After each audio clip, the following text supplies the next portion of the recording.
One, I got up late by accident, but I put his collar on because I thought maybe if it was just on, he wouldn't pull as much during our quick little morning bathroom break.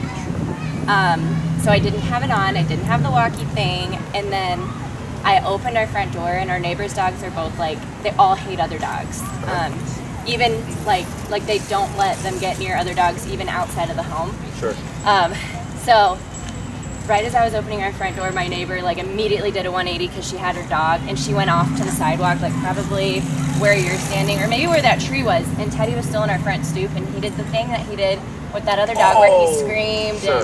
And I wish I would have had this in my hand so I Sure. could have practiced. Yes. But my neighbor, I told him, I was like, hey, next time your friend comes and brings his chill dog, can we do a little practice? And he said yes. So Absolutely. But that was just one missed opportunity that I'm never For gonna sure. miss again. I'm always gonna have this on because that was really annoying. Yeah, you're not the first person, you're not gonna be the last person. And it's funny because I remember I had one client whose dog was super reactive, great with the remote collar, but reactive without it. Mm-hmm. And they just went out for a quick potty break, and they're it was a parade of dogs. The one day I went out just for a quick go pee, literally 5 seconds turned into 5 minutes because the dog was just going ballistic. And I was like, it's the trade-off, It's my fault. It sucks, but okay, so we had that. What else? What was the other thing? We decided we were going to walk to Belmont Harbor, which is a lot farther from my location than Diversey Harbor. So that was it was honestly a 40-minute walk to where we wanted to get.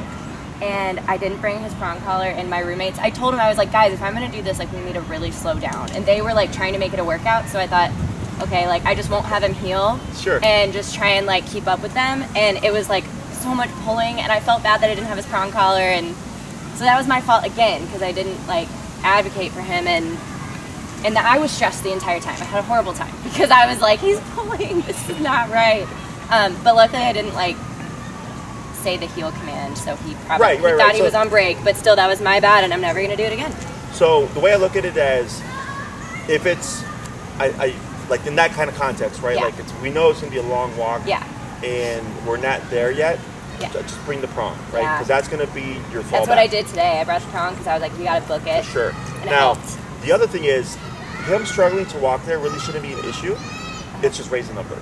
Yeah. Once you get that number, it might be 42. He's going to be boom, and Yeah. you be walk as fast as you want. He's not going to leave your side. Oh, okay. Because he's had plenty of practice now. Yeah. I give Okay. a dog typically 2 weeks for them to get a concept. Uh-huh. Okay, so if he should be accommodating you, and yes, I said you slow down because you're a really fast walker to communicate with them, right? But in that kind of context where it's everybody's gonna be walking fast, I do a trade-off, right? Yeah. I go, okay, I'm gonna make you heel with me. We're gonna be walking fast, so I'm gonna assume you're not gonna get the stops. Yeah. Whatever, Right. right? It's one walk out of 20 walks that we Yeah. do a week. It's not gonna untrain things. Okay. So I also look at things that way because life isn't black and white. Right. Obedience is black and white, right? So it doesn't always fit well. So that's why I always feel I worry about some things in certain contexts because I know this is going to be important, and the other stuff I go, I let it go. Not going to be a big deal. Yeah. You're not going to untrain him within a single walk, But you could have rushed it and made him walk with you simply through power. Okay. Okay. Got it. It just would have been probably much higher. Yeah. Right. Because it was on that part where it's 6 lanes of people walking, running, and biking, and I knew I couldn't do the turnaround thing properly. Otherwise, maybe I would have just stayed back and let my friends walk up. But and what you can do there is not my favorite. When I say, when the dog gets ahead of you, you don't want to remote them to jump back. Yeah. That would be an exception. Okay. Right? Because you don't have the capacity to do that. Yeah. Okay. Right? Because I was wondering, my roommates were like, "Can't you just shock him now? He's pulling." And I was like, "I don't know. I don't think so, though." Yeah. But, And you can shoot me a quick text. If I'm available, I'll text you back real quick. Okay. Cool. Questions are always best by email because I stop at the end and check my email. Yeah. But if you catch me on a timer, I'm like, oh, this is an easy question. Yeah. I would be like, yes, you can do that. Okay. Got it. So what'll happen is you're walking and he forges and maybe 11's not working and then you keep going up and then you hit 45, he jumps back. It would work well for that moment. Yeah. Without you having to do all this. Okay. Because again, it's not a moment where you have the capacity to do that. Yeah. Or another thing that I have people do, just so you know, is if you don't want to do a turnaround, if you know you have clear space, you can also reverse as you remote. And as the dog's walking towards you, the moment you see them lock on, you would move in, and then they move around. Oh, that's nice to know. So you don't have to always do that. Yeah, okay. I just be careful that there's no one behind Yeah, right. Because I did have someone walk into someone. Yeah. Just because they weren't mindful. Sometimes people, especially with the social distancing, they're like, they stop. They're like, "What's she doing?" But even though I'm not even gonna get close to them, like I know where I am, but Sure. they're like, "Why is she turning around a lot?" But I'm gonna get a quick picture of this guy. He's got like a put me in coach yeah. kind of look, right? Look at this guy. You Okay. excited? Anything else? That's about it. Okay, yeah, so Yeah. a couple minor things. Cool. So now you know, Yeah. raise your number, you can backtrack, or even just tap, if you don't have the capacity to do that. In terms of turning, like, how often do you have to turn for a walk? Not often, but I practice it a lot on our slow walks. Yeah. But really not often. It's usually like this kind of turn, 45 Crossover? degree. Yeah, just like I go in like a big square or something. Sure. Or sometimes I'll go down straight and then all the way back just the other way. So I don't Sure. turn too much. Okay. Because at this point, you should be able to just say heel and go. Yeah. Okay. It shouldn't ever feel like you're working to keep them in place. Uh-huh. You're fine You're good. to make that happen. Yeah. You know, like once the dog's really well trained, you just use it. Yeah. So I'll send you. I have some footage, I believe, on my YouTube channel Okay. to show you like of me just like using it, Okay. and it just looks like me normally walking with my dogs. They're just super well trained. Yeah. And I did the same stuff that I'm teaching you. It was just playing with the numbers and finding what was going to Okay. make them really respect that. Okay. Got it. Otherwise, anything else? Nope. Right. So what we'll start off with is just a quick review of what you did just this week. In terms of recall, were you able to practice it all? I didn't have the chance Okay. this week. So recall, I tell everybody, always takes the longest. Yeah. Because it requires you to go somewhere, have the leash go along, so that's not a surprise. So we'll see what you remember. Just remember that you remember things correctly, and then go from there. Okay. Sounds good. Should we move our stuff or keep it? Yeah, it's fine. Okay. Don't care. It's fine. Okay. Yeah. You'll protect his life. Will I? I got cards in there, so yeah, I will. All right. You want this blue?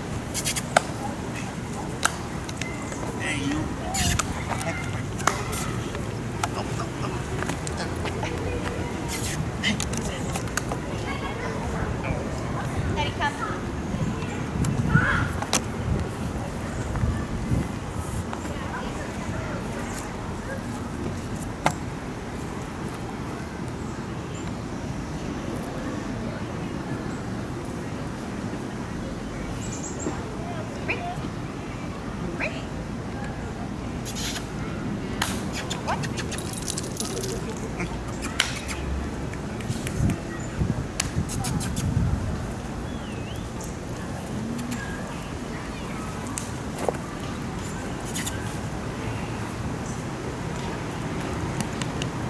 Daddy, come. Oh, yeah.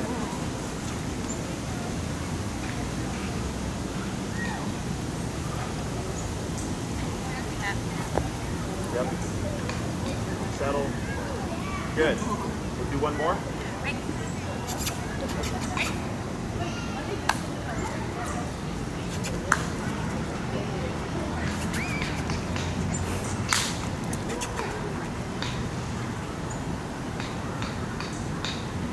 Daddy, come.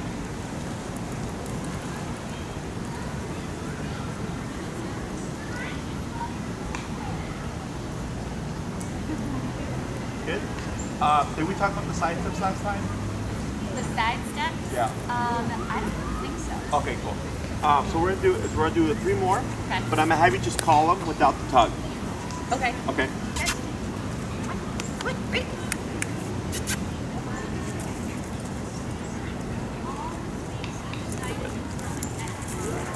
So just let it be limp. Yeah. Everybody. Daddy, come.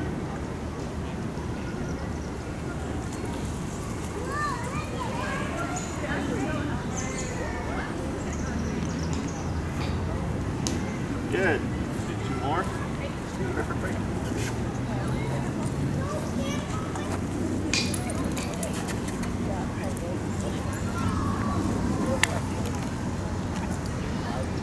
Daddy, come.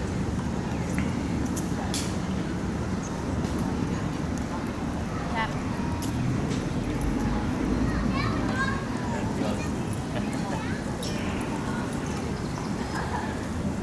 What's your number? 14. it up from 11.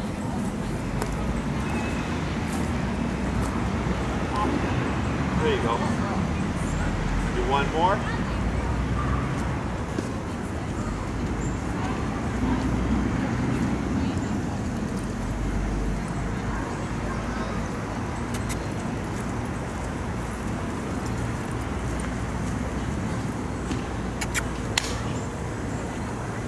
Teddy, come.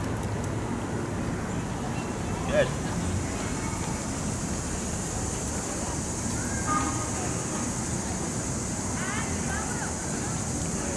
Good. Go ahead and leave your leash on the ground and just say heel and walk this way. Heel.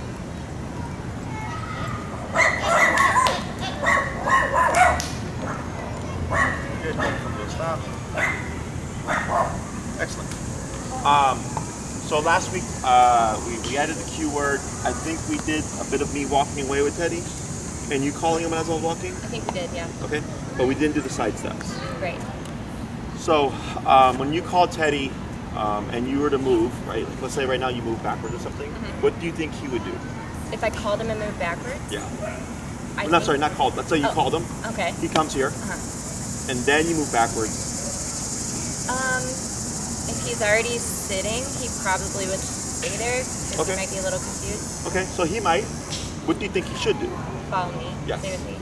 Okay, so what we're gonna do is layer in what I call the side step exercise to teach Teddy that this isn't a stationary command. It's a to stay with you command. Okay, so if I call Teddy, he comes here. Good job. He puts his butt down. It's just part of the package. And then if I were to move back, he should also move with me. Should Okay. I tap him now? Yep. Good. He should also move with me. I don't care how. It doesn't have to look a specific way. He just has to move immediately after I start moving. And the other reason why I do this is to cement the fact that he should stay with you.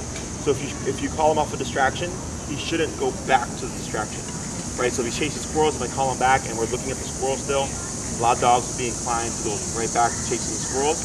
Once we do this, they stay here, okay, unless I give them permission. The second thing is to force confusion. Because if I move and remote them, a lot of dogs will think like, what do I do? And they'll start to run off. So we can force them to come back and work through that problem so that Teddy always assumes when I feel this, I should always come back. Okay? Questions? Nope. So I'm going to coach you through it. We're going to do everything the same, and then once Teddy arrives, I'll tell you what to do. Okay? Break, bud. Break. Break, break. Teddy, come. Yep.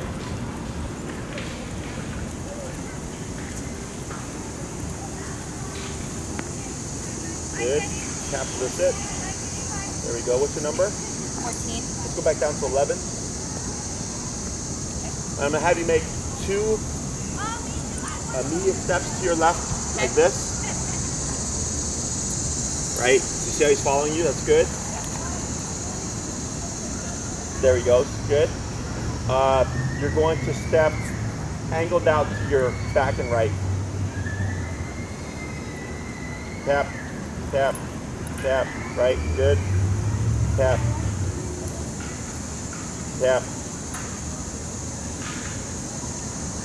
Good. And then 2 steps to your immediate right. Careful.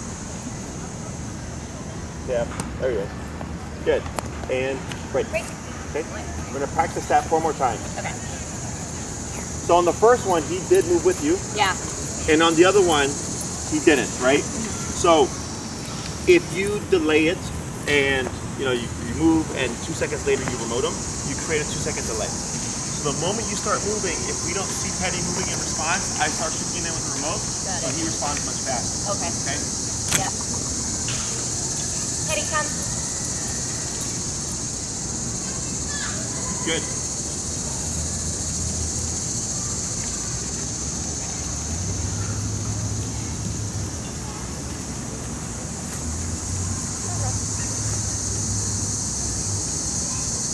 Good.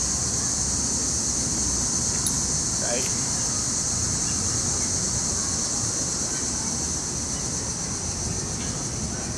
Try backwards. Good.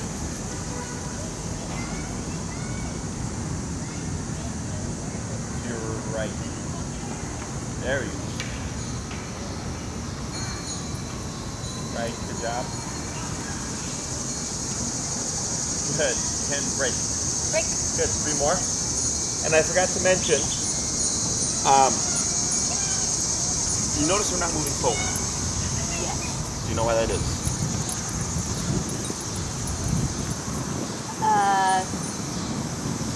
No. It looks like heel. Yeah.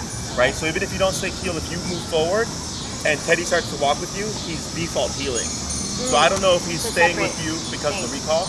Yeah. So we do weird motions because he doesn't know how to walk with that. Got it. You also want to be careful that if he's like here and you're going to move to your left, that you move like this and you wouldn't do this because that's forward like.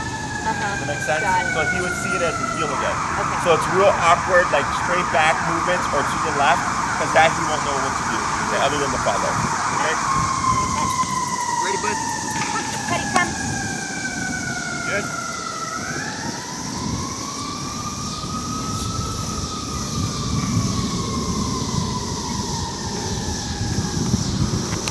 Good.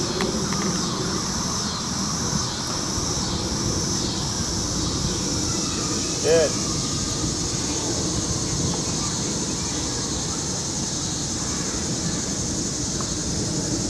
Good.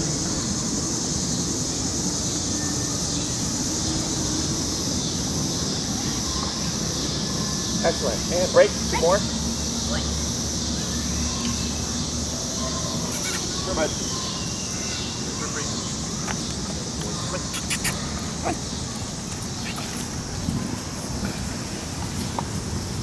Teddy, come.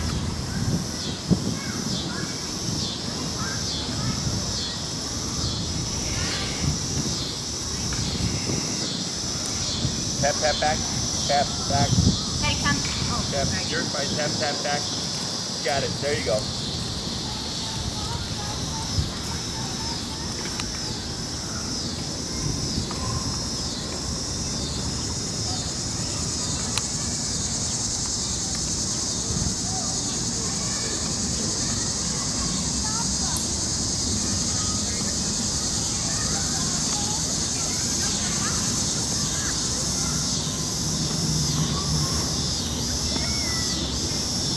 Good. Go ahead and put him in a heel. Walk forward this way.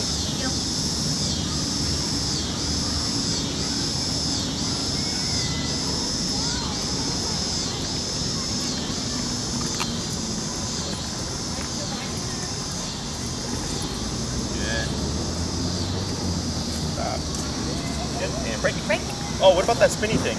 Oh, it's declining. Okay. It sometimes happens when he gets a little bit ahead, Sure. but it's declining.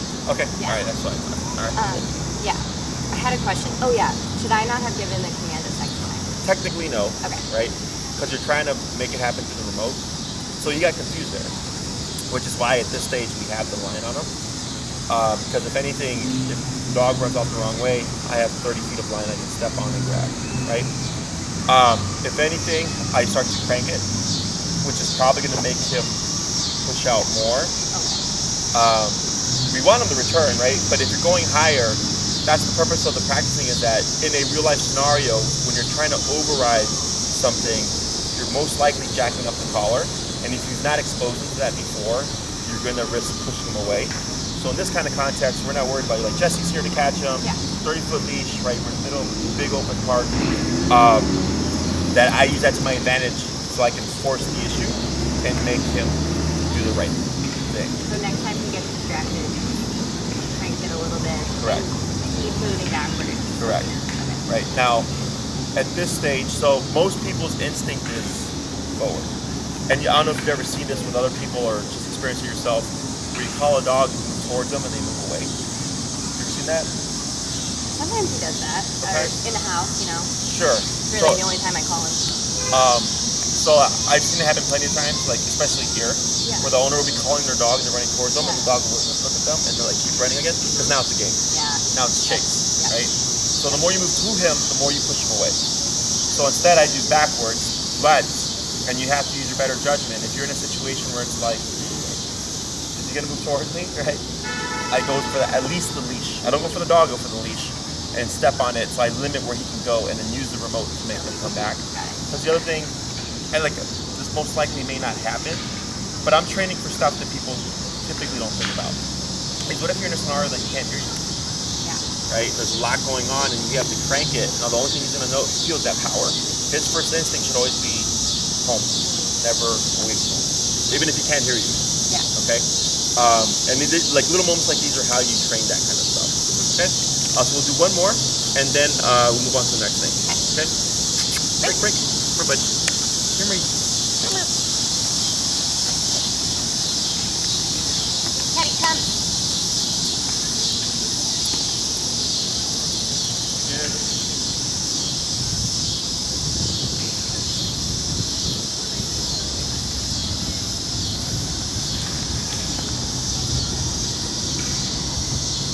Yep. Right. Good.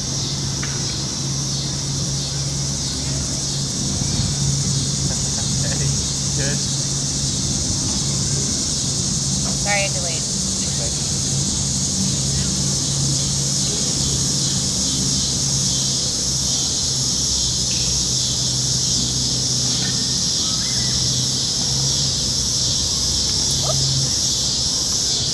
Right.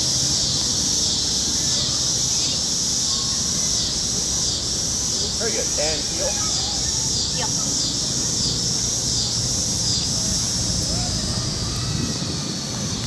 Excellent. Very simple stuff. Okay. Yep.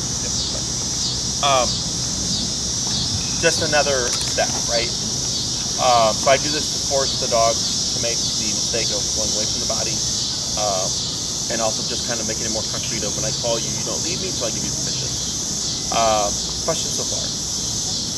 So what I would like to work on is this guy's speed. Okay? He's kind of lax with everything. Is Teddy a quick guy, or is He's that fast. He's fast. He Yeah. can be fast. Yeah, totally. Okay. He can be. We're gonna see if we can create a little bit more speed through power. Okay. If we don't see it, it might be because you didn't walk here. Yeah. So you might be a little bit tired. It was 25 minutes, but it was Okay. pretty brisk. Sure. So I'll give him that. So realistically speaking, like when we create really fast speed, it's not always applicable. Like you're not always gonna get that because what if the dog's tired with a super hot day, things like that. Yeah. But the reason for having a very quick recall is that what I'm wanting is a quick turnaround time. He's pretty decent, but if I was distracting him, you would see like the slow gradual turn, and I want as quick of a 180 as possible, because if he's chasing something or running towards something, if you don't have that immediate 180, it allows the brain to delay and kind of continue to be distracted, as opposed to when I hear mom, I just run back, there's no delay there. Yeah. Okay, you're gonna get that immediate return. So we'll jump to, we're at 11. We'll try 15. And we're gonna tweak something here. When you do the Teddy comp, and I'm gonna have you kick in with the remote, I'm gonna have you do real rapid taps. You might get a yip. And also, as soon as you see him moving towards or turn towards you, instead of walking back, I want you to take like a couple of jumps back with some energy to see if it'll entice him to want to move more briskly. Okay. So in training, you get what you give. So we give a lot of calmness, you get a lot of calmness back, right? When we're trying to create speed, you have to give that kind of energy in order for them to go like, oh, okay, like I should be moving with some urgency. So we can either do it through power, or we can do it through the owner's energy. Okay? So we're gonna work with that a little bit, see what we get. Got it. Come here, bud. And we won't worry about the side steps for this stuff. Okay. We're gonna concentrate on just making them faster. Okay? Come here, bud. Teddy, come.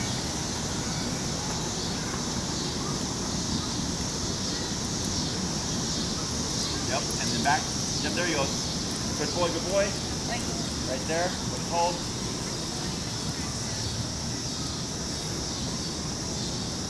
Good, and praise that boy. Good boy. Excellent. That was better. Yeah. He did get a little confused. It took him a but I little think bit he got because of it. the power, right? And Yeah. that's what I was mentioning earlier. When you go higher, you cause confusion or you push the dog away. Yeah. Okay, so this is allowing you to work through that kind of stuff. We're still not super high, but higher. Right. Okay.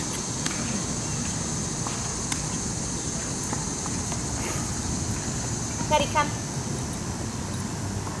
Yep, there we go. Good. Right there. That's good. And a boy.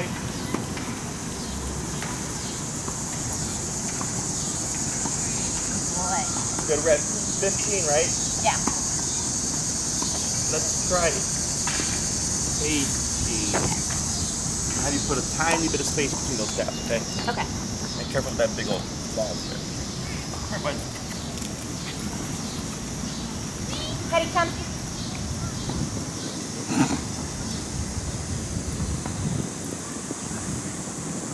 There you go. Good boy. Right there.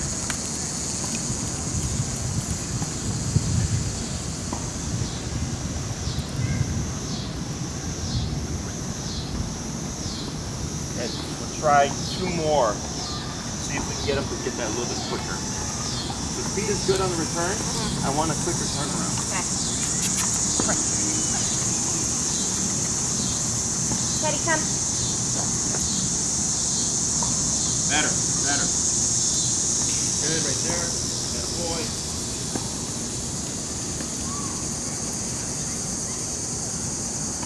Good. Good boy. That only took 2, so that was better. Yeah. Now, I don't know if you saw, he did start turning when you called him, right? Yeah, so you Okay. called him and he started turning. But no, that's correct. Okay, but I so, tapped. and you tapped him, which you're supposed to do. But that's why I tell everybody in the beginning when you're practicing, always tap the dog. Okay, yeah. Because you cause confusion. Right. And you have to, like, his instinct should always be, when I feel a tap, go back, Yeah. always. So it wasn't a bad thing. Okay, cool. We're about I remember that a little bit from last time. Yeah. Teddy, come. Yep. Good. Much better. And boy.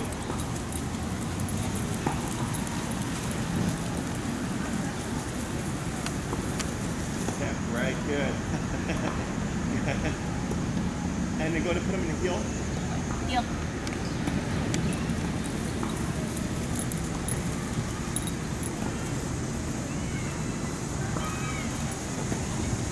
Excellent. So when we do training, I like to pick a topic to work on. So today we covered a couple. One was just the making it more concrete. When I call you, you stick with me. But also assume that when I call you, you should just glue to me if I move. Okay, that was one. Yeah. Then the second one was he's a little slow on the turns and he was a little slow on the return. So we want to speed that up. So then I said, don't worry about the side steps. Now we're going to focus on the speed. So when you're working with Teddy, I want you to kind of think of it that way, okay? If you're trying to prove something, you don't want to work it with a bunch of other things. There's too many topics for the dog to pick up on, okay? I pick one thing and I isolate it. So when it comes to training sessions, I see them as trying to teach something or improve upon something the dog already knows, okay? If once they've mastered it, then I just apply it, okay? So for recall, a few of the important things are the 180s as quickly as possible, okay? So if he's booking it towards something and he can just put the brakes and boom, shoot right back, that's the type of return that I want. The speed. The reason for those two things is, of course, if you're calling him away from something, if a dog has a really lax return, it's kind of like in the back of their head, like, but what about that squirrel? You know, and then they kind of go back to it, right? Yeah. But if he's rushing back, there's no room for that squirrel to kind of preoccupy his brain, okay? And I think that's pretty much it for the recall. Yeah, it's just the making sure he turns on a dime, and then the speed of which he does return. Of course, if you've been drilling him for a bit, like, he's going to get slower, okay? Yeah. In the house, this is a real common question is, Jesse, the dog does great outside, but when I call him to home, it sucks. And I'll tell them, well, one, did you practice in the home? And they go, no, we always practice outside. I'm like, that's part of the reason, because dogs are about context, okay? The second thing I think about is, I'm like, well, it's in the house, is it really dire that the dog return? Right? And they'll say, no, it's just, it's annoying. So like my pit, amazing recall. She is a speeding tank as soon as I call her, and she's, boom, fast, right? In this kind of environment. But at home, I'll call her, and she'll be on the couch, and she'll kind of like look at me and like wag her little tail. Yeah. I'm like, come on, let's go. And she's like, right? And I'll go over, I'm like, let's go. And she like gets up and she like shakes off and like, all right, I'm coming, right? Yeah. So is she being disobedient? Technically, but it's like we're inside the house, and I know as soon as we're outside, I'm gonna have super reliable obedience. That's what I care about. Okay? So I liken it kind of like as a kid, where someone's just waking up and then someone tells you to do something, and you're just like I'll get to it. Kind of same mentality. as long as I don't see it affecting the dog's obedience outside or in a realistic context, I personally don't care. Okay? If it does matter to you, and you're like, no, I would like Teddy to come when I call him, you have to practice in the home. Okay. And then what I usually do within the home is do food stuff. Okay. Right? So I'm like, hey Teddy, right? And then like he'll come running over and I'm like, chicken. Yeah. And I'm like, all right, bye. Right? So then he starts to think like, oh shit, when you call me in the house, Okay. sometimes I get something very high value, right? Yeah. So pairing food isn't harmful. I just don't rely on it to get me this kind of Yeah. like it's not going to be a reliable, you know. But inside the home, there's nothing to really contend with. Right. It's easy stuff. It can potentially help out here because you're like, hey, sometimes I get food, but ultimately the remote's what's going to make things happen. Okay. So do you recommend practicing with the remote in the home? You can. Okay. Expect though, if you're not using your leash, that he's going to play more options. Yeah. Okay, he's going to maybe try to hide under the table and stuff like that. I would at least have a short leash on him. Yeah. So if that happens, I keep remoting and I'll slowly walk to him, right? Okay. And I'll step on the leash and then just kind of slowly drag it back to bring him out. And then he comes running. Here's a Okay. piece of chicken. Bye. Okay. And then I walk off. You know. Yeah. I don't really do training sessions in the home. I try to just randomly call the dog and then kind of give you an idea of what it would look like. But if you want it to be better in the home, that's what you would do.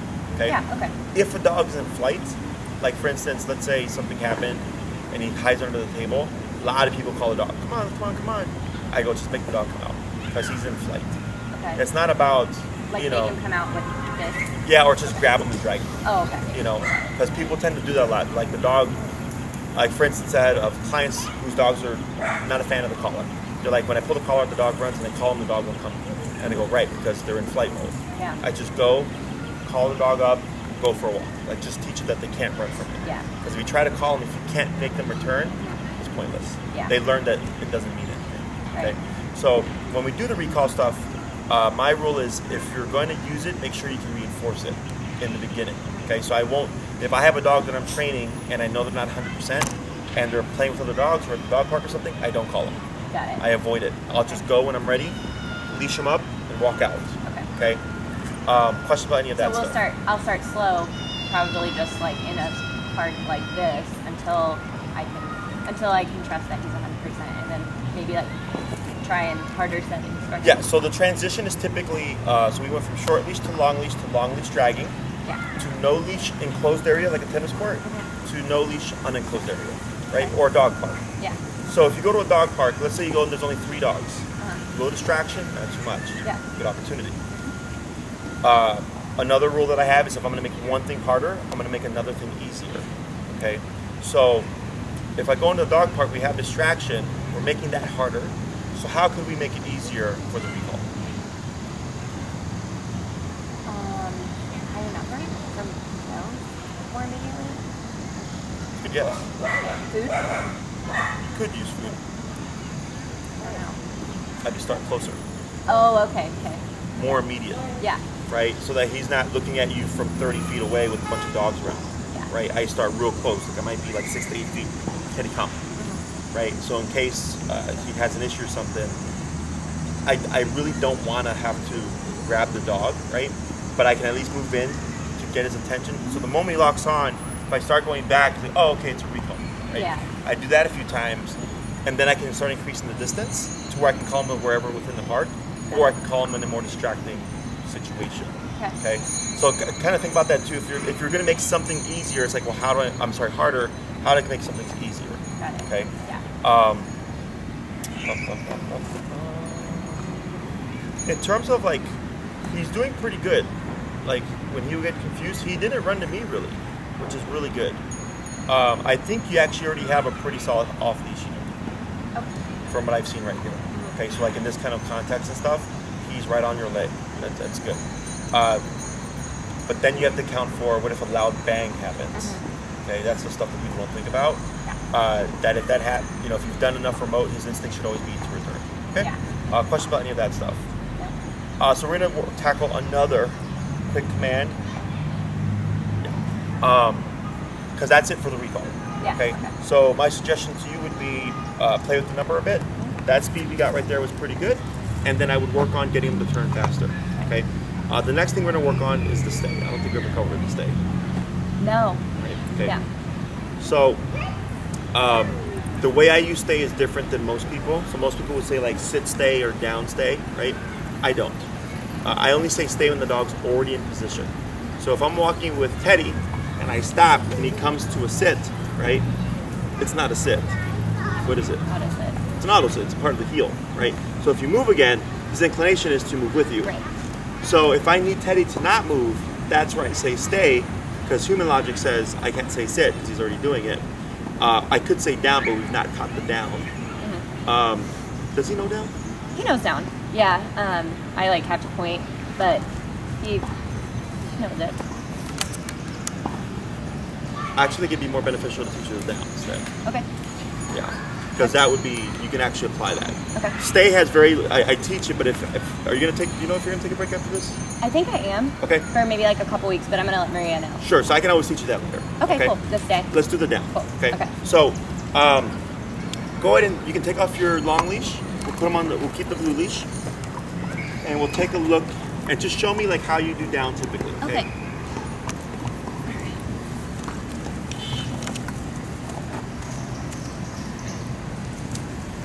Down. Down. It's not, we don't like practice it a lot, so down. I'm judging so hard right now. There we go. Hey, I good. have to get my finger really close to the ground. What's your number? 18. Let's go down to 6. Okay.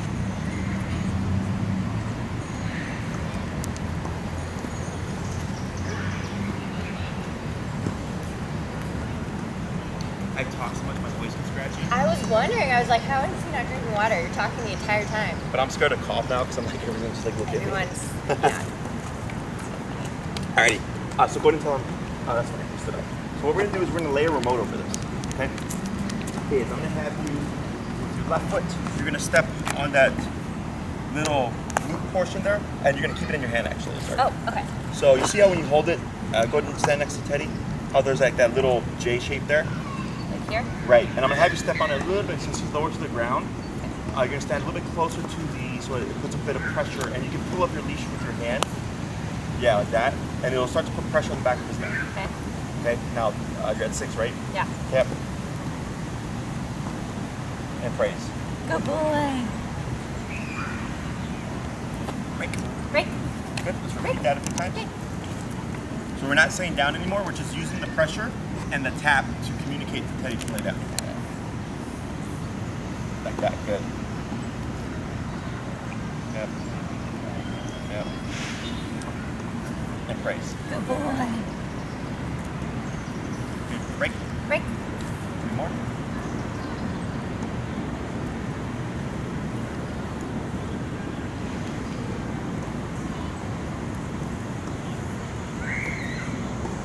Yep.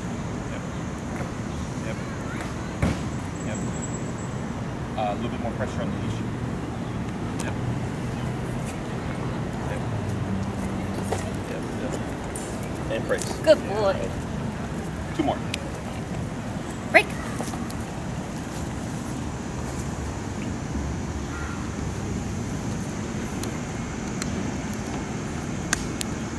Good. Good boy. And last one. Break.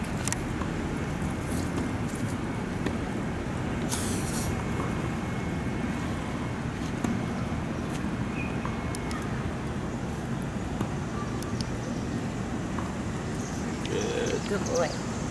We'll pause for a second. Okay. So he had a concept of down, and most trainers or people think if you teach the behavior, if the dog doesn't do it, you just remote it. And it's completely wrong. The remote will most likely make a dog jump up or jump away. Okay. That's why you can go down low. If you're too high, you make them super panicky. Higher number is great for faster movement. Lower number is great for stuff like this, real stationary calm stuff. Okay. So since he already had a concept of down, that makes things easier. That you just put a little bit of pressure on his neck, guiding him in a downwards pressure, and kicking with the remote. And if you see the way that we teach things, like for instance, with the heel, if the dog goes that way, when we walk the opposite way, tension kicks in, Yeah. but the tension's directing him this way, right? Yeah. With the recall, you put tension, you were remoting, but the tension was guiding him towards you. When we teach to sit, we pull up, and put remote, and then they go down. So dog starts to learn at some point, like, oh, like this, when I feel leash pressure with remote pressure, it's telling me like what direction to go into. That it makes it easier as they learn more things, because it's the same concept, just stacking on each other, right? Yeah. So we just put a tiny bit of pressure on his neck and use the remote to get him to lay down, so he learns like, oh, there's another answer to the remote than turning it off, okay? We're not saying the down yet, because I want it to be as easy as possible before I start to layer in any word, okay? So we're gonna do the same thing, except this time I'm gonna have you put your foot on the leash, but you're not gonna have any pressure on the neck, okay? We're gonna see if we can get it with just the remote first. We're still not saying anything. Okay. And then we get a few of those, and then we're gonna start layering in the word. Okay. Questions? Great. Nope. Great.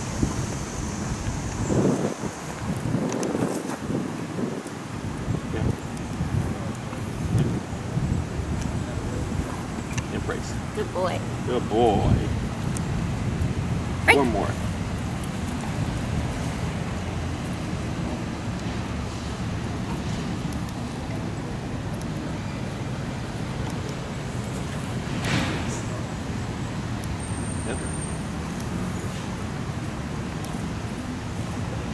Try tap, tap, tap.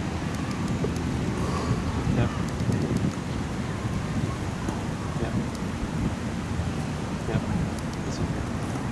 Tap, tap, tap. Tap, tap, tap. Tap. Tap. And brace. Good boy. So right there, did you think he was gonna get it? Like, actually, I don't know. He looked very confused. He got up a couple times, thought maybe Yeah. he needs to stand or sit. So, because you're gonna bump it, right? Right. Which would technically be correct. Yeah. Another way you can get away with keeping it at the same power is increasing the rhythm. Okay. So instead of going tap, tap, tap, I would tap, tap, tap, tap, tap, tap. And when we did that, it caused me to get up. Yeah. Which I mentioned earlier, higher numbers make dogs want to move or shoot back, right? So you very subtly increase the pressure, and he's thinking, what the hell do I do? Most people reset or they'll do something to help the dog. I don't. I could tell he was going to get it. So every time you saw him move, he was troubleshooting. He's like, what am I supposed to do, right? It's 50-50. You stand up or you lay down, Yeah. right? Like those are the two answers. Great. And his brain's going to go back and think like, well, what have I done just recently that caused this to go away? Oh, and everything goes away. When it takes dogs longer to figure something out, in my opinion, they learn it better. Okay, so it's kind of like with the person, if you're like trying to figure out something and you fiddle with it for quite a bit and then you finally figure it out, like it's like, oh, and then you just get it, right? Yeah. For me, it's the same thing for the dog. Unless he looks super panicked, which looks like, wow, wow, right? Like kind of jumping around, confusion is a lot of movement and stuff, then I go, okay, the dog needs a bit more guidance. I might apply some leash pressure Yeah. before I do more remote pressure. Otherwise, if it looks like they're thinking, which is what all that fidgeting was, I try to make them figure it out solely through remote, okay? Because at the end of the day, that's going to be your tool if he's off leash, okay? So that was good. Let's go and try 3 more. Great. Great.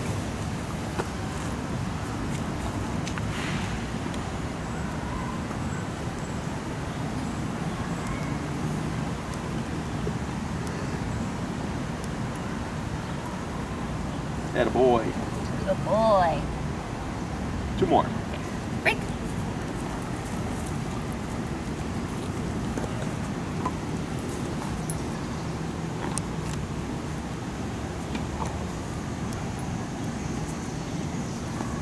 Good boy. And last one. Break.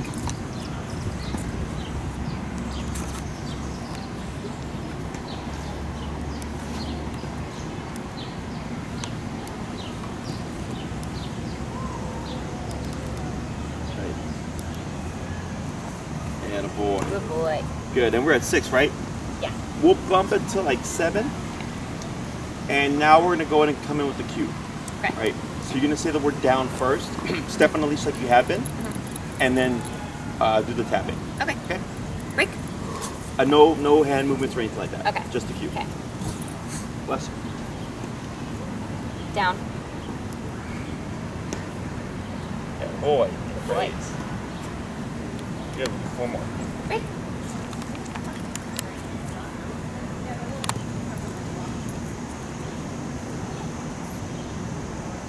Down. boy. 3 more. Break.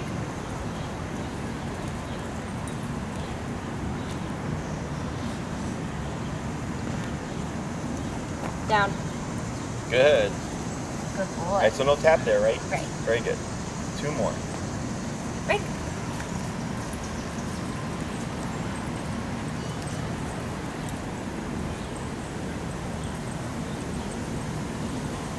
Down. Excellent. Good boy. And last one. Break.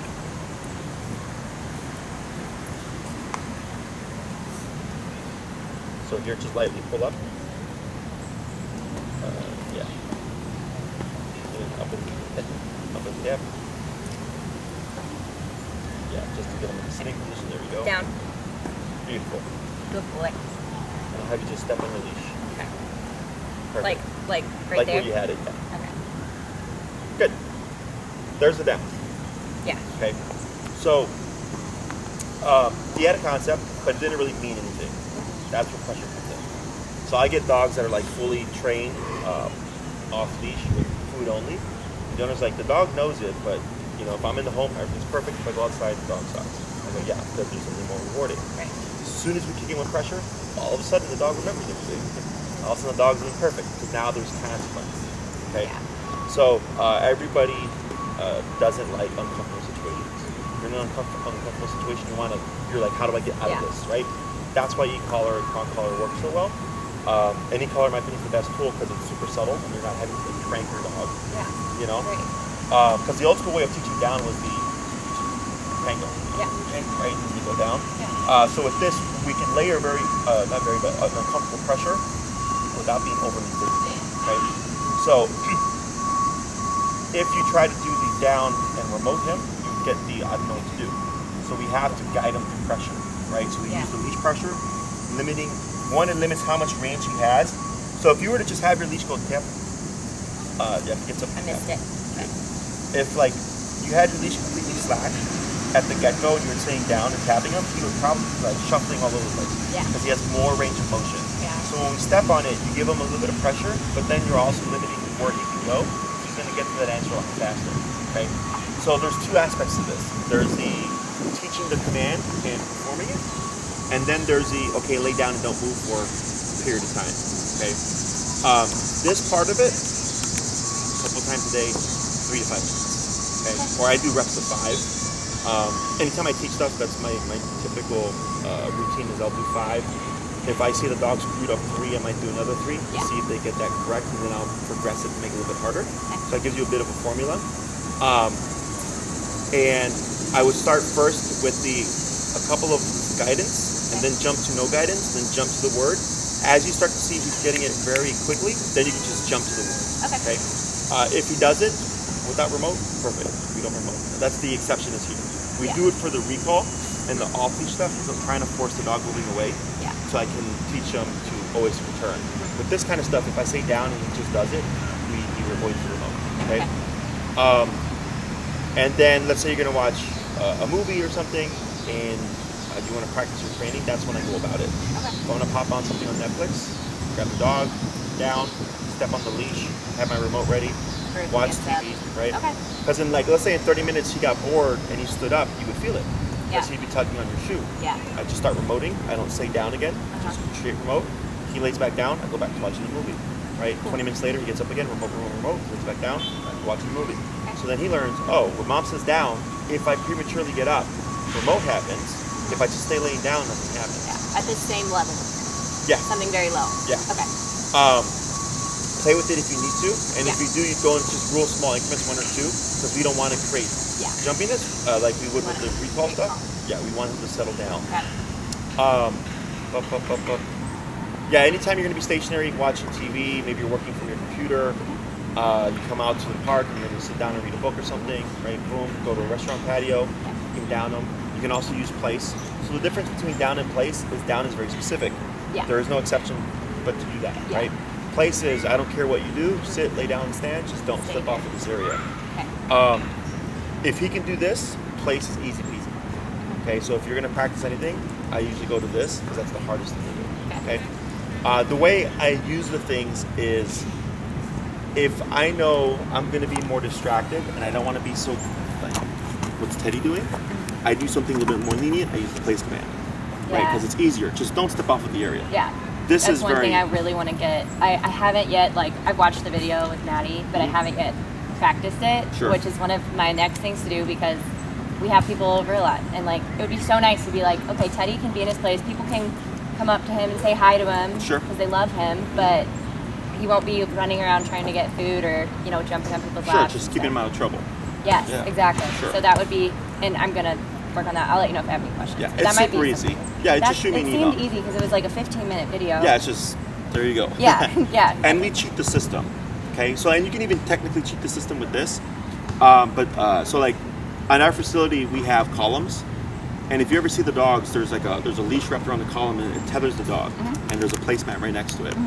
So we'll literally teach the dog place, take 10 minutes to do that, send them there, and then go grab another dog. And when we walk away, this dog's like, I'm done, and tries to Yeah. walk away, but they're tethered. Tethered, And we okay. can remote them, Yes. and the dog goes crap, and they jump back on. Yeah. So now we don't worry about the dog running Really off, good idea. Yeah. right? So you can do that with him. Yeah. Now, if you do the down, you'd want to have a shorter tether because you want to limit Yes. range of motion. Okay. Okay. If you're doing placed, you can do a longer tether because all he has to do is go back to an object. Okay. And that's all we do. Like we'll be halfway across the facility Yeah. or in the play area, and the dog gets up, and we remote them, they lay back down, and we go Yeah. back to doing what we're doing. Well, Okay. That would have been so nice to know on, was it Thursday? Oh, sure. And I was, or no, it was Wednesday, and like, I was a little stressed. He was fine, but people were so excited with him, and they didn't understand like the training he was doing. So I Sure. was like trying to explain myself, but at the same time, like trying to also socialize. So it would have been so much easier if I had that place Sure. set up. So Yeah. I'm definitely gonna do that next time. Sure, it's super easy. Yeah. Okay, so if you have any questions, shoot me an email. Otherwise, down is another option. Now, when it comes to the down, I care about function. When it comes to obedience, I just care about function. I don't need very pretty looking obedience. I need functional, right? So like right now, Teddy was more like in a Sphinx position, and then he kind of rolled his hips over, and now he kind of looks mopey, Yeah. right? And you might turn around and he's on his back, right? Yeah. That's fine. What I care about is will you hold that position for the next 2 hours, okay? Don't feel bad, and you can practice 30 minutes, 3 hours right off the bat. Okay. Once we've taught the place command, we're drilling those dogs for periods of time, upwards of 3 to 4 hours, okay, right off the bat. Because dogs sleep 16 Yeah. to 20 hours a day. Yeah. All you're doing is picking where they're doing it, Yeah. right? And putting it under control. So don't feel bad about any of that stuff. And you can start, and I tell everybody, practice what's going to be applicable to you, right? So if you're like, yeah, you know, we do go on brunch and I would like to bring Teddy, and it's usually like an hour and a half. Then in the home, I practice 2 hours because the home's Yeah. not as distracting Yeah. as the restaurant. So you're going a little bit over to make it easier with more distraction going on. Okay, and probably in a place where we don't have like at brunch when there's not an actual placemat of any sort, it would just be like the down command.